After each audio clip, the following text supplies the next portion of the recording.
Akhirnya terungkap Putri Chandrawati terancam dijerat pidana buat laporan bohong pelecehan seksual.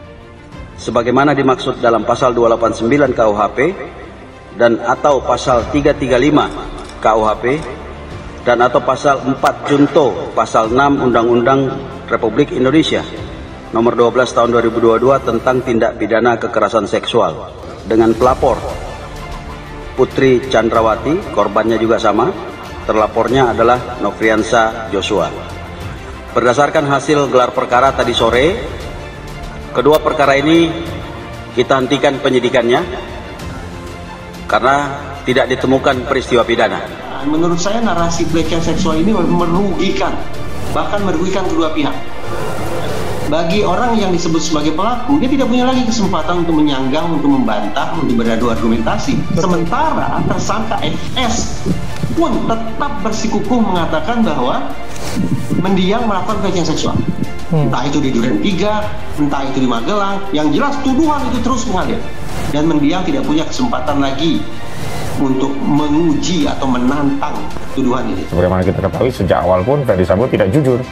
Awalnya dia mengatakan ini tembak-menembak, itu kan berarti pembohong. Nah biasanya orang yang sudah biasa bohong itu akan selalu membuat kebohongan-kebohongan baru. Situasi pemunculan beliau di hadapan media, di depan Makobrimob, menurut saya adalah pemunculan atau situasi yang bertolak belakang dengan Undang-Undang TPKS. Itu sangat saya sayangkan. Terlepas apakah yang bersangkutan benar-benar korban atau tidak, terlepas apakah pelecehan seksualnya terjadi atau tidak, tapi sekali lagi pemunculan beliau yang saat itu berstatus sebagai pelapor dalam kurung terduga korban sangat-sangat bertentangan dengan Undang-Undang TPKS. Karena polisi sudah menghentikan, menerbitkan surat pemberitahuan hentian penyidikan, maka dengan sendirinya pasal 220 tentang laporan palsu dan pasal 317 tentang fitnah tertulis dan Undang-Undang ITE ya, itu pasal 27 ayat 3 sudah bisa diberlakukan.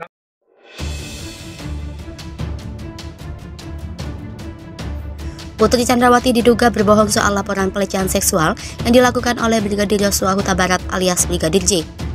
Bareskrim Polri resmi menghentikan penyidikan atas laporan dugaan pelecehan seksual istri Ferdy Sambo, Putri Chandrawati. Dirtipidum Bareskrim Polri, Brigjen Andirian menjelaskan bahwa setelah melakukan gelar perkara tak ditemukan tindak pidana terhadap laporan dugaan pelecehan seksual pada 8 Juli 2022 di rumah dinas Irjen Ferdy Sambo di Duren 3, Jakarta Selatan. Seluruh saksi menyatakan Brigadir J hanya berada di luar rumah dan tak pernah masuk ke kamar Putri Chandrawati. Kabareskrim Polri Komjen Pol Agus Andrianto pun menjawab kemungkinan istri Irjen Ferdy Sambo bisa dijerat pidana karena membuat laporan bohong soal dugaan pelecehan seksual tersebut. Ia menjelaskan bahwa pihaknya menyerahkan nasib Putri Chandrawati kepada tim sus. Nantinya, tim sus yang akan menentukan status hukum istri Irjen Ferdy Sambo tersebut. Hal yang pasti, kata dia, semua saksi melihat Brigadir J tak masuk ke dalam rumah saat mengantar Putri Chandrawati ke rumah dinas Irjen Ferdy Sambo di Kompleks Polri Duren 3, Jakarta Selatan. Dengan kata lain, tudingan Brigadir J masuk ke dalam kamar Putri Chandrawati lalu melakukan pelecehan seksual yang menodongkan pistol tidak terbukti, sebab dia tak masuk ke dalam rumah dinas Irjen Ferdy Sambo. Agus menjelaskan bahwa Brigadir J baru masuk ke dalam rumah setelah Irjen Ferdy Sambo tiba di rumah dinas. Lalu, Irjen Sambo yang memberikan perintah Brigadir J masuk ke dalam rumah yang kemudian dieksekusi. Adapun laporan polisi itu terdaftar dengan nomor LPB 1630/7/2022/SPKT/Polda Metro Jaya, Jakarta Selatan, Polda Metro Jaya, tanggal 9 Juli 2022 lalu. Laporan itu didaftarkan oleh Putri Chandrawati. Dalam laporan itu, Putri Chandrawati sebelumnya menuding Brigadir J telah melakukan tindak pidana kejahatan terhadap kesopanan atau perbuatan memaksa seseorang dengan kekerasan atau ancaman kekerasan dan atau kekerasan seksual. Hal itu sebagaimana dimaksud dalam pasal 289 KUHP dan atau pasal 335 KUHP dan atau pasal 4 Jo pasal 6 UU RI nomor 12 tahun 2022 tentang tindak pidana kekerasan seksual. Namun begitu, kata Andi, kasus tersebut tidak ditemukan dugaan peristiwa pidana. Dengan kata lain, Brigadir J tidak terbukti melakukan tindak pidana pelecehan seksual terhadap istri Irjen Ferdy Sambo di rumah dinasnya. Panjang. Semakin terungkapnya kasus kematian Brigadir J membuat sosok mantan Kadipropam Irjen Ferdy Sambo kian disorot. Belum lama ini Irjen Ferdy Sambo diamankan di Makobrimob Polri karena dugaan pelanggaran kode etik soal barang bukti dan TKP kematian Brigadir J. Tak sedikit yang berspekulasi bahwa mantan Kadipropam ini terlibat dalam dugaan aksi pembunuhan terhadap Brigadir J atau Brigadir Nofriansah Yosua Huta Barat. Ternyata, selain dugaan keterlibatan dalam kematian Brigadir J, Irjen Ferdy Sambo juga menangani sejumlah kasus besar.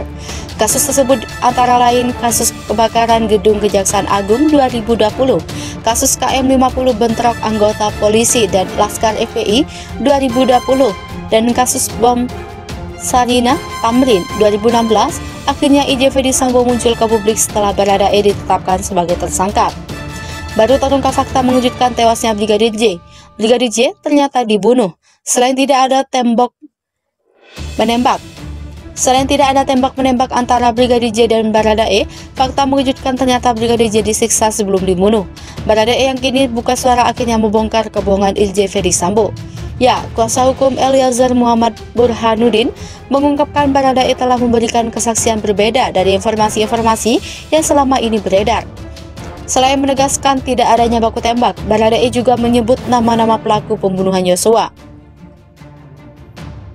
Seperti dilansir tribunnews.com, Burhanuddin mengatakan dari keterangan Baradae menunjukkan bahwa tidak ada satu orang yang terlibat dalam kasus ini, melainkan lebih.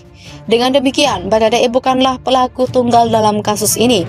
Burhanuddin pun tak membenarkan soal informasi Baradae belakangan turun ke lantai 1 setelah Brigadir Yosua sudah jatuh bersimbah darah. Burhanuddin menegaskan soal kejadian pembunuhan, Baradae ada di lokasi. Burhanuddin mengatakan Baradae diperintah untuk melakukan tindak pidana yang disangkakan. Dirinya mengatakan apa yang dilakukan Baradae adalah spontanitas, diperintah untuk menembak Brigadir Yosua saat masih hidup. Lebih lanjut, Burhanuddin Barada Eliezer menembak karena mendapatkan tekanan dari atasannya yang juga ada di lokasi. Namun, sosok atasan yang dimaksudkan itu masih enggan untuk dibocorkan. Menurutnya, Baradae merupakan orang yang pertama kali menembak yang kemudian disusul oleh pelaku lain yang turut menembak. Diberitakan Tribun News sebelumnya, lebih lanjut Burhanuddin menyebut ex-Kadipropam Polri, Irjen Pol Ferdy Sambo, disebut berada di rumah dinasnya di Komplek Polri Duren 3 Jakarta Selatan pada waktu kejadian Jumat 8 Juli 2022. Hal ini berdasarkan keterangan kliennya saat diperiksa penyidik tim khusus Polri. Burhanuddin menegaskan apa yang diungkap kliennya mengatakan penyidik adalah fakta yang terjadi, termasuk dugaan terkait pengakuan Baradae yang melihat Irjen Ferdy Sambo menggenggam sepucuk pistol di samping jasad Brigadir J. Namun dirinya tidak mau mengonfirmasi terkait hal itu. Lantas, anggota kuasa hukum Baradae sebelumnya, Deoli Payumara, mengatakan mungkin Baradae selama ini dimanfaatkan oleh pimpinannya, sehingga dia sadar dan dia bersedia terus terang mengungkapkan semuanya. Baradae juga disebutkan menyesal ikut dalam kasus tersebut dan mengatakan fakta yang tidak jujur. Baru terungkap fakta mengejutkan dari kasus tewasnya Brigadir J.